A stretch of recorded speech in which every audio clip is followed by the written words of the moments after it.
राधे राधे। आप सभी पर भगवान श्री कृष्ण की कृपा सदा बनी रहे। आज माघ मास का चौथा दिन है और आज हम सभी एक साथ माघ मास के कृष्ण पक्ष की चतुर्थी तिथि और हर साल की तिथि पर सकट चौथ का व्रत रखा जाता है, जिसे तिल चौथ, तिलकटा चौथ भी कहा जाता है या माघी चौथ भी कहा जाता है। आप सभी को माघी चौथ और सकट चौथ की ढेर सारी शुभकामनाएं। भगवान से विनती है कि आप सभी के सारे दुखों को दूर करे और आप सभी की सारी मनोकामनाएं पूर्ण करिए। आज सुनिए माघ मास महात्म्य में चौथा अध्याय। उसके पहले हम सुनेंगे भगवान ने एक भक्त की बहुत ही सुंदर कथा और मार्मिक कथा। एक बार नर्मदा के पवित्र तट पर एक छोटे से गांव में गिरिवर नाम के एक राजपूत रहते थे। उनके घर में उनके बूढ़े माता पिता थे, गौरी नाम की पतिव्रता पत्नी और एक पुत्र था जिसका नाम था उदा। खेती करके उनके परिवार का गुजारा होता था।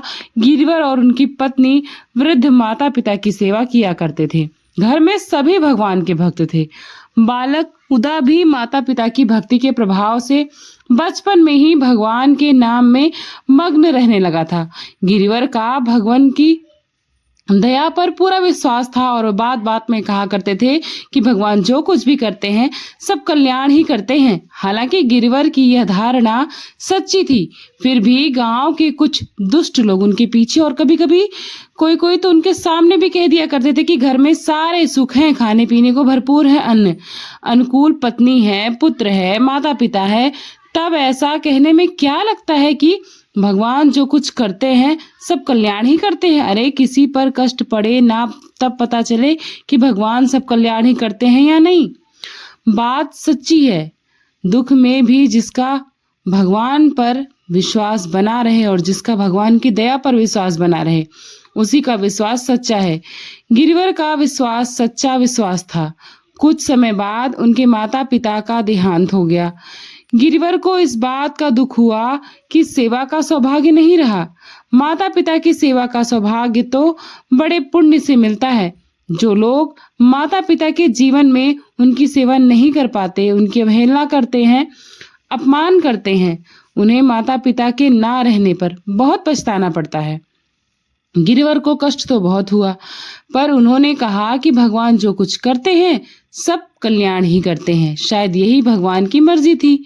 थोड़े दिनों बाद गिरिवर का 8 वर्ष का पुत्र उदा नर्मदा जी में स्नान कर रहा था कि उसे किसी घड़ियाल ने पकड़ लिया। बालक चिल्लाने लगा, हे ठाकुर जी बचाओ।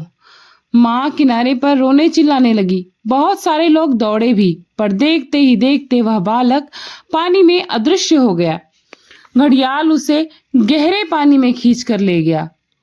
गौरी अब रोती पीटती घर पहुंची। गुरुवर उस समय भगवान की पूजा समाप्त करके उठे थे। उनके मुख में अभ्यासवश निकल गया, जैसा कि वो हमेशा कहा करते थे कि भगवान जो कुछ करते हैं सब कल्याण ही करते हैं। लेकिन जब उन्हें पता चला कि उनका पुत्र घड़ियाल के पेट में चला गया तो ऐसा कहने के बाद उन्हें कुछ संकोच हुआ। उन्हें ऐसा लगा कि शायद उन्हें ऐसा नहीं कहना चाहिए था। तब गिरिवर ने अपनी पत्नी को समझाते हुए कहा कि देखो, संसार में कोई किसी का नहीं है। जो इस जन्म में पुत्र बना था, पता नहीं किस जन्म में वह हमारा पिता, भाई, शत्रु या फिर कोई और रहा होगा। यह तो एक धर्मशाला है। सारे जीव अपने अपने कर्मफल भोगने यहाँ आते हैं। जिसका कर्मफल जब समाप्त होता है, जिसका भोग जब समाप्त होता है, तब वो यहाँ से चला जाता है। इसमें भला शोक करने जैसी क्या बात है। उसी दिन एक महात्मा उनके यहाँ पर आए हुए थे। उन्होंने उनके सामने ही कहा कि यह संसार तो भगवान का बगीचा है, हम लोग तो बगीचे के माली हैं। माली का काम बगीचे की सेवा करके उसके उत्तम फल स्वामी को समर्पित करना होता है। अगर स्वामी खुद ही बगीचे के किसी फल को पसंद करके ले ले तो यह तो मालिक के लिए और भी प्रसन्नता की बात होती है। उदा तो इस बगीचे का सबसे सुंदर उपहार था और बगीचे के स्वामी ने यानी भगवान ने उसे स्वयं बुला लिया। तो हमें तो प्रसन्न होना चाहिए, शोक नहीं करना चाहिए। भगवान की इस सृष्टि में कोई वस्तु नष्ट नहीं होती। पदार्थ बस एक स्थान से दूसरे स्थान पर चले जाते हैं। इसी तरह जीव भी नष्ट नहीं होता और तुम्हारा उदा भी भगवान की कृपा से कहीं इससे भी अच्छी जगह हो सकता है। तुम उसके लिए चिंता मत करो, दुख मत करो।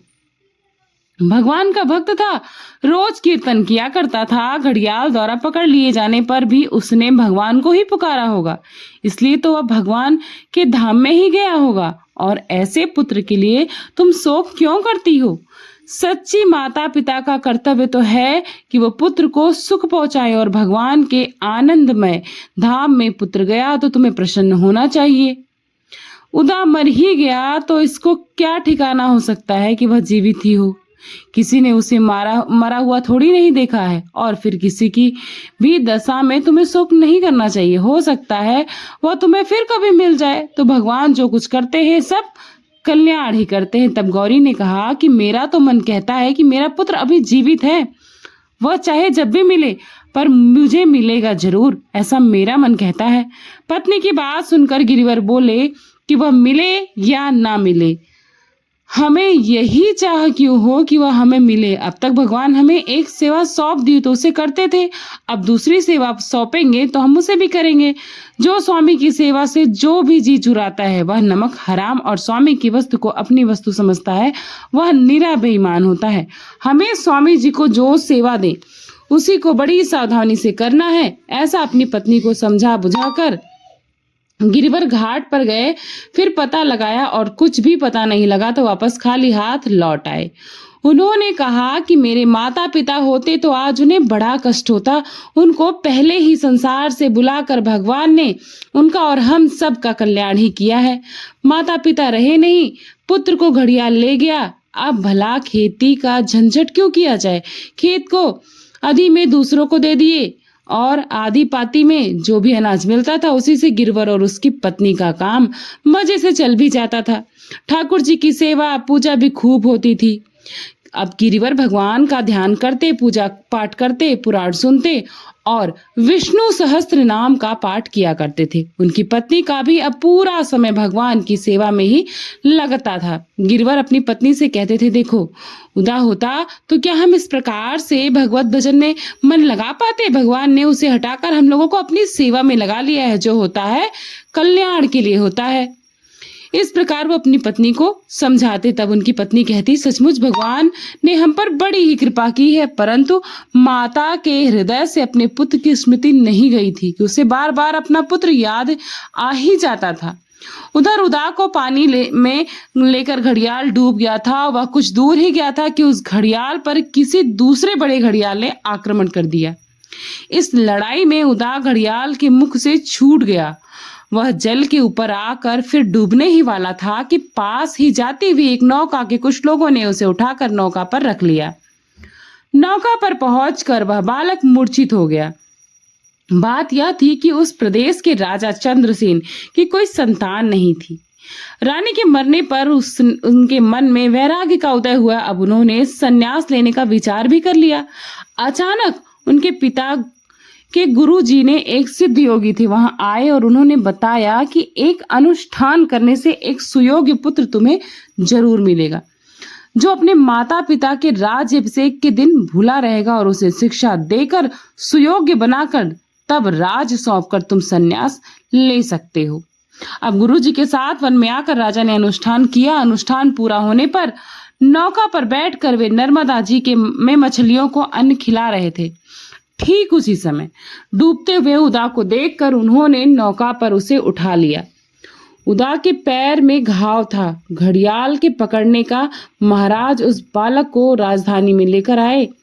21 दिनों तक वह मूर्छित ही पड़ा रहा। इसी बीच चिकित्सा होने पर उसके पैर का घाव पूरी तरह से ठीक हो गया। होश आने पर वह अपने माता पिता आदि सभी को भूल गया। अब उसे केवल इतना ही याद था कि वह एक क्षत्रिय है और उसका नाम उदा है। फिर उसे यह बताया गया कि महाराज चंद्रसेन ही तुम्हारे पिता हैं और तुम्हारी माता महारानी कमला देवी परलोक जा चुकी हैं। तुम्हारा नाम उदयराज रखा। अब राजकुमार उदयराज की शिक्षा के लिए सुयोग्य गुरुओं की नियुक्ति हो गई। यह बहुत ही प्रतिभाशाली थे, भगवान के भक्त भी थे। प्रजा का सुख दुख अपने सुख दुख से भी अधिक महत्व रखता था इनके लिए। विजयनगर के महाराज की पुत्री से उनका विवाह हो गया। महाराज चंद्रसेन ने उन्हें शिक्षित और योग्य समझकर राज्याभिषेक की तैयारी भी करी। फिर उन्हें राज्य सौंपकर महाराज स्वयं संन्यास लेकर भगवान का भजन कीर्तन करने के लिए वन में जाने का निश्चय भी कर चुके थे। इधर देश में भीषण अकाल पड़ गया। अन्न के बिना लोग मरने लगे और तिनकों के बिना पशु, गिरवर और गौरी को इधर अब ठाकुर जी की पूजा में भी कठिनाई होने लगी। घर में उनके जो कुछ भी था उसे बेचकर जब तक काम चला तब तक उन्होंने काम चलाया। आखिरकार अंत में भगवान की श्री मूर्ति का भार पुरोहित को सौंपकर और पूजा का खर्च के लिए गौरी की सोने की नथ देकर भगवान का नाम लेते हुए दंपत्ति घर से निकल पड़े। गांव से निकलकर रात को वे लोग एक वृक्ष के नीचे लेटे हुए थे। तभी रात में एक काले रंग सांप ने आकर गौरी के पैर में काट लिया। गौरी विष से छटपटाते हुई भगवान के नाम का उच्चारण करने लगी और फिर अंत में भगवान का नाम लेते लेते ही उसकी सांसें रुक गईं। तब गिरिवर के मुख से निकला कि भगवान जो कुछ करते हैं सब कल्याण ही करते हैं। अब भर में वे अपनी पत्नी के मृतदेह के पास बैठे रहे, कीर्तन करते रहे। सांप से काटे व्यक्ति को जलाना नहीं चाहिए, इसलिए सुबह सवेरे गौरी के देह को कंधे पर उठाकर उन्होंने नर्मदा जी में प्रवाहित कर दिया। अब गिरिवर अकेले रह गए। उनका वैराग्य और तीव्र हो उठा। भगवान को पाने की लालसा हृदय में बहुत प्रबल रूप से जागृत हो गई और उनके प्राण तड़प आने लगे। एक दिन वृक्ष के नीचे बैठे बैठे वह फूट फूट कर रोने लगे, भगवान को पुकारने लगे। पुकारते पुकारते वे मूर्छित तक हो गए।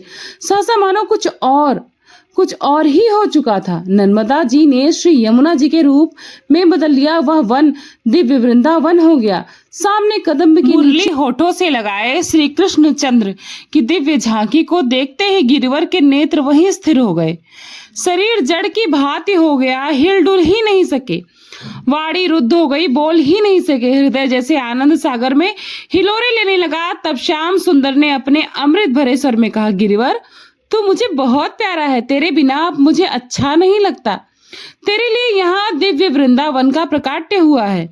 अब तू मेरे धाम में चल। गौरी नहीं, उनके मरी नहीं है, उनके मन में पुत्र मिलने की प्रबल कामना है, इसलिए वे उदास से मिलकर तब मेरे धाम में आएंगी। भगवान के इतना कहते ही गिरिवर का शरीर ज्योतिर्मय हो गया और कुछ ही क्षणों में उनके शरीर से ज्योतिपुंज निकला और फिर वह सुंदर गो बालक के रूप में घनीभूत होकर श्री कृष्ण के चरणों में गिर पड़े। श्याम ने उन्हें प्रेम से उठाकर अपने हृदय से लगा लिया। अपने सखा और वृंदावन के सहित भगवान वही अंतर्ध्यान हो गए। गिरिवर का शरीर वन देवी की रक्षा में वृक्ष के नीचे पड़ा रहा। गौरी का शरीर बहते बहते नदी में टूटकर गिरे हुए एक वृक्ष के किनारे पर उलझ गया था। 7 दिन तक वह वहीं उलझा रहा, पर किसी जंतु ने उसे छुआ तक नहीं। 8वें दिन लहरों के धक्के से वे वहां से निकलकर आगे बह चला। वहां से थोड़ी दूर पर एक सिद्ध महात्मा रहते थे। वह स्नान करने वहां गए थे। उन्होंने देखते ही समझ लिया कि बहने वाले देह में अभी प्राण शेष है। किनारे पर उस देह को लाकर उस पर अभिमंत्रित करके उन्होंने जल का छींटा दिया। इससे गौरी की देह में चेतना आ गई और वह उठकर बैठ गई। महात्मा जी उसे कुटिया पर लेकर आए और एक सिद्ध फल खाने को दिया। फल खाते ही गौरी को लगा मानो उसके मन से सारे संस्कारों का बोझ उतर गया हो। थोड़ी ही देर में गौरी को अपने पति की स्मृति हुई।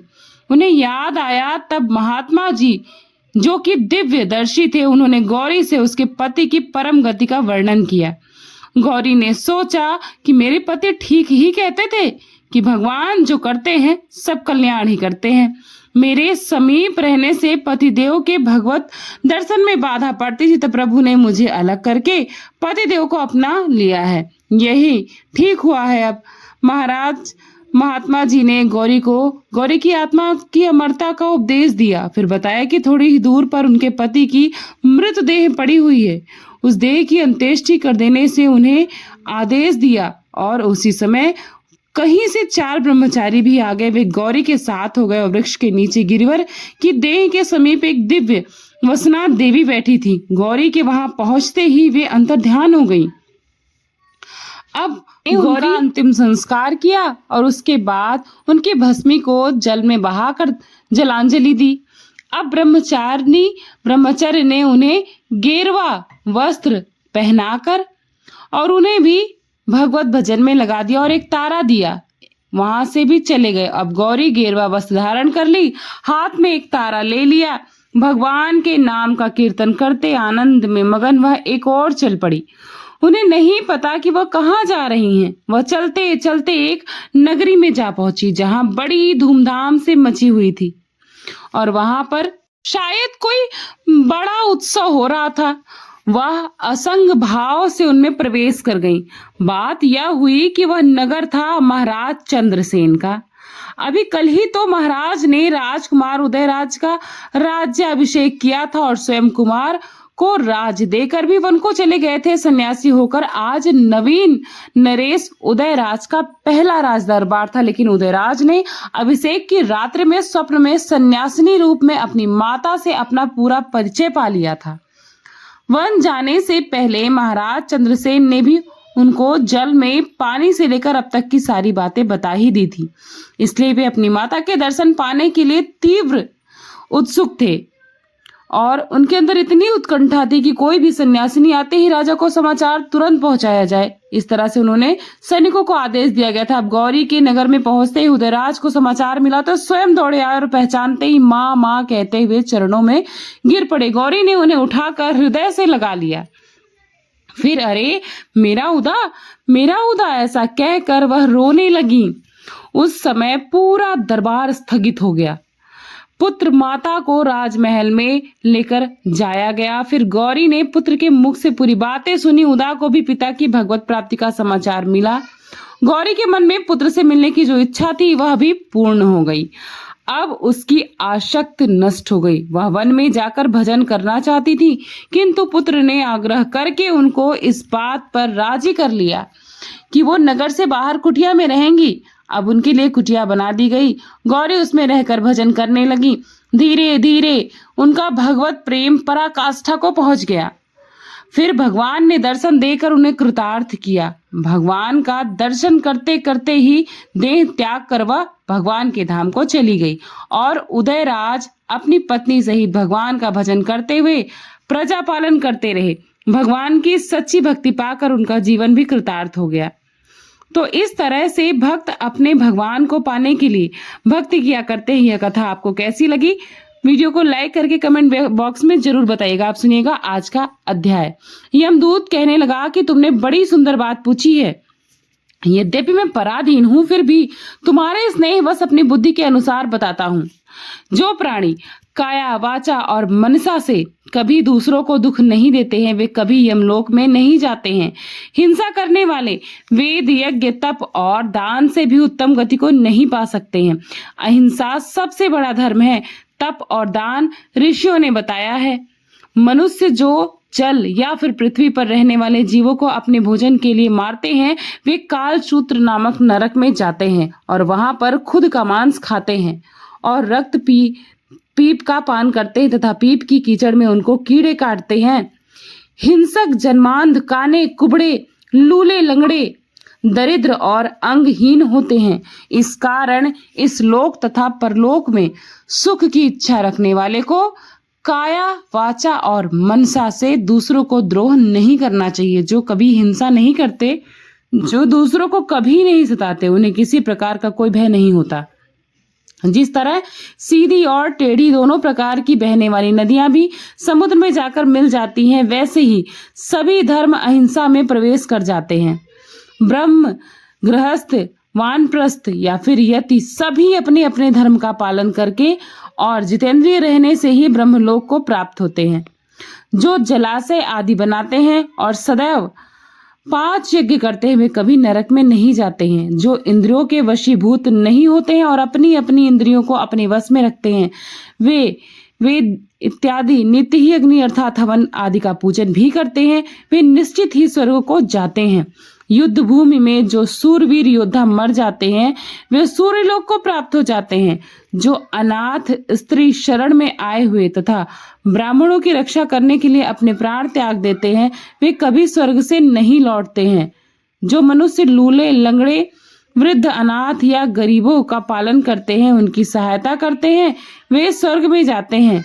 जो मनुष्य गौओं के लिए पानी का आश्रय करते हैं तथा कुएं, तालाब, बावड़ी इत्यादि बनवाते हैं, वे सदा स्वर्ग में वास करते हैं। जैसे जैसे जीव इनमें पानी पीते हैं, वैसे ही उनका धर्म भी बढ़ता जाता है। जल से ही मनुष्य के प्राण है, इसलिए जो प्याऊ आदि लगवाते हैं या पानी का दान करते हैं, वे अक्षय स्वर्ग को प्राप्त होते हैं। बड़े बड़े यज्ञ भी वो फल नहीं दे पाते जो अधिक छाया वाले वृक्ष मार्ग में लगाने से देते हैं। इसलिए जो मनुष्य वृक्ष रोपण करते हैं, छायादार पेड़ लगाते हैं, फलदार वृक्ष लगाते हैं, वह सदैव दानी और यज्ञ करने वाला होता है। जो अच्छे फल और अच्छी छाया वाले मार्ग के वृक्षों को काटता है, उसे हर हाल में नरक ही भोगना होता है। तुलसी का पौधा लगाने वाला और तुलसी का पौधा दान में देने वाला सब प्रकार के पापों से छूट जाता है। जिस घर में तुलसी वन है, वह घर तीर्थ के समान होता है और उस घर में कभी यमदूत नहीं जाते। तुलसी की सुगंध से पितरों का भी मन आनंदित हो ही जाता है और वे विमान में बैठकर विष्णु लोक को जाते हैं। नर्मदा नदी का दर्शन करके, गंगा जी का स्नान करके और तुलसी दल का स्पर्श, यह सब बराबर बराबर फल देने वाला है। एक द्वादशी को ब्रह्मा जी की भी तुलसी जी का पूजन करते हैं। रत्न, सोना, फूल तथा मोती की माला के दान का भी इतना पुण्य नहीं मिलता जितना कि तुलसी की माला के दान का है। जो फल आम के 1000 और पीपल के 100 वृक्षों को लगाने से होता है, वह तुलसी के एक पौधे के लगाने से ही मिल जाता है। पुष्कर आदि तीर्थ, गंगा आदि नदी, वासुदेवा आदि देवता सभी तुलसी में वास करते हैं। जो कि 1 बार, 2 बार, 3 बार रेवा नदी से उत्पन्न शिव मूर्ति की पूजा करता है अथवा स्फटिक रत्न पत्थर के आप से निकले हुए तीर्थ में, पर्वत या वन में रखी हुई शिव की मूर्ति की पूजा करता है और सदैव ओम नमः शिवाय इस मंत्र का जाप करता है। यमलोक की कथा भी नहीं सुनता। प्रसंग शत्रुता, अभिमान से भगवान शिव की पूजा के समान पापों को नष्ट कर देने वाला तथा कीर्ति देने वाला तीनों लोकों में और कोई काम नहीं है। जो मंदिर आदि बनवाते हैं, वे शिव लोक में जाते हैं। श्री ब्रह्मा, विष्णु और महेश का मंदिर बनवाकर मनुष्य बैकुंठवासी हो जाता है। जो भगवान की पूजा करने के लिए फलों या फूलों के बाग लगाते हैं, वे धन्य होते हैं। जो माता पिता, देवता और अतिथियों का सदैव पूजन और सम्मान करते हैं, वे निश्चित ही ब्रह्मलोक को जाते हैं। हरे कृष्ण। इसके बाद यमदूत ने विकुल से जो भी बातें बताई, उन सब का वर्णन आप आने वाले अध्याय में जरूर सुनेंगे। अब आपको कैसी लगी ये कथा कमेंट बॉक्स में बताना है। मिलती हूँ नए अध्याय के साथ नए वीडियो में। तब तक के लिए अपना खूब सारा ख्याल रखिएगा। थैंक्स फॉर वॉचिंग पूर्णिमा के शुभ ब्लॉग। नमस्ते, प्रणाम, बाय बाय, राधे राधे।